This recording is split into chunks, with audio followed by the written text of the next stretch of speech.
ஒரு சின்ன பேக்கெட் அகரகரை வாங்கியிருக்கோம். அது 10 கிராம் வெயிட் இருக்கும். அதை எடுத்து சின்ன சின்னதாக கட் பண்ணிக்கணும். அகரகர் பவுடர் கிடைச்சா ரொம்ப நல்லது. அதுவும் மார்க்கெட்டில் இருக்குது. லேசாக அலசிட்டு அது முங்குற அளவுக்கு தண்ணி ஊற்றி ஊற வச்சுருக்கணும். இது 4 மணி நேரம் குறைஞ்சது ஊறணும். இப்போ 4 மணி நேரம் ஊறின அந்த அகரகரை எடுத்து ஒரு பேனில் சேர்த்துக்கிட்டோம். லோ ஃப்ளேமில் வச்சு அதை அப்படியே இழக்கணும். நான் கொஞ்சமாக இளநீர் சேர்த்துருக்கேன். அந்த இளநீரோட சேர்ந்து மெல்ட் ஆகுது. நல்லா மெல்ட் ஆனதுக்கு அப்புறமேலு இதோட நம்ம மீதி வச்சிருக்க இளநீ எல்லாத்தையுமே அதோட சேர்த்துக்கலாம். அந்த மாதிரி சேர்க்கும்போது நல்லா கிளியர் ஆயிரும்.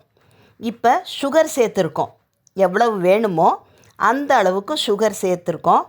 இளநியும் ஒன்றா சேர்த்துட்டோம். சேர்த்ததுக்கப்புறம் பார்த்திங்கன்னா கிளியர் ஆயிரும். கொஞ்சம் அழுக்காக இருந்தது மாதிரி இருந்தது, கிளியர் ஆகிரும்.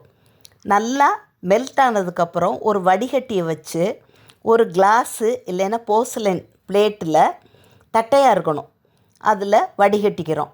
அப்படியே அதை செட் பண்ணிட்டோம். இப்போ ஒரு பேன் எடுத்துகிட்டு அதில் 1/2 லிட்டர் பால் ஊற்றியிருக்கோம். அந்த பாலில் மீதி இருக்கிற 5 கிராம் அகரகர் அதையும் நம்ம ஊற வச்சுருந்தோம். அதை இதோட சேர்த்துட்டோம்.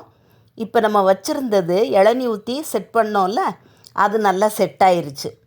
கூட கொஞ்சம் நேரம் செட் ஆனாலும் தப்பு கிடையாது. நான் வீடியோவுக்காக உடனே கட் பண்ணுறேன். இன்னும் கொஞ்சம் நேரம் செட் ஆனாலும் நல்லா தான் இருக்கும். இப்போ சின்ன சின்ன துண்டாக குறுக்கு நெடுக்குமாக போட்டு எடுத்து வச்சுட்டேன். நொங்கு மாதிரி இருக்கும். நம்ம நொங்கை உரித்து வச்சா எப்படி இருக்கும் அப்படி இருக்கும். இதில் சுகர் போட்டிருக்கிறதுனால இனிப்பாக இருக்கும். ஒரு சிலர் இதில் கொஞ்சம் போல் எலுமிச்சம்பழம் விடுவாங்க. இப்போ நம்ம பாலோடு சேர்க்க போகிறோம். அதனால் நான் இதில் கலரோ இல்லை வாசனைக்காக எதுவுமோ ருசிக்காகவோ எதுவுமே சேர்க்கலை. அதாவது எலுமிச்சம்பழம் மாதிரி எதுவும் சேர்க்கவே இல்லை. அதை எடுத்து ஒரு தட்டில் எதில் செட் பண்ண போகிறோமோ அந்த ட்ரேயில் மாற்றிட்டேன். இப்போ பால் நல்லா குறுகி வருது. இதோட நம்ம அகரகர் சேர்த்துருக்கறனால நல்லா குறுகி வந்துருச்சு. அதோடையும் கொஞ்சம் சுகர் சேர்த்துருக்கேன். இதை நம்ம இந்த செட் பண்ணுறதுல சேர்த்து வச்சுருந்தோம் இல்லையா, இளநியும் அகரகரும், அதுக்கு மேலே ஊற்றிட்டோம்.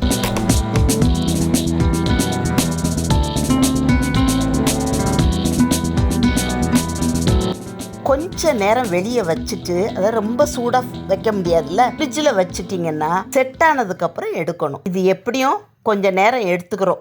2 hours வரைக்கும் வச்சுருக்கலாம். மேலே பிஸ்தாவோ பாதாமோ, நான் பாதாமும் முந்திரியும் தூவினேன். எடுத்து கட் பண்ணிட்டோன்னா இந்த வெயிலுக்கு நல்ல சுகமான ஒரு ருசியான வயிற்றுக்கு இதமான ஒரு டெண்டர் கோகோனட் புட்டிங் ரெடி. பாருங்கள், இது 2 லேயராக இருக்கும். கீழே மில்க்கும் மேலே நம்ம இளநீரும் வச்சுருந்தோம் இல்லையா, அதனால் 2 லேயராக இருக்கும். ரொம்ப டேஸ்ட்டாக இருக்கும். செலவும் ரொம்ப கம்மி தான். ஒரு தடவை செய்து பாருங்கள். நிச்சயமாக உங்கள் குழந்தைங்களுக்கும் உங்கள் வீட்டில் இருக்க எல்லாருக்குமே பிடிக்கும். Tender coconut pudding ready.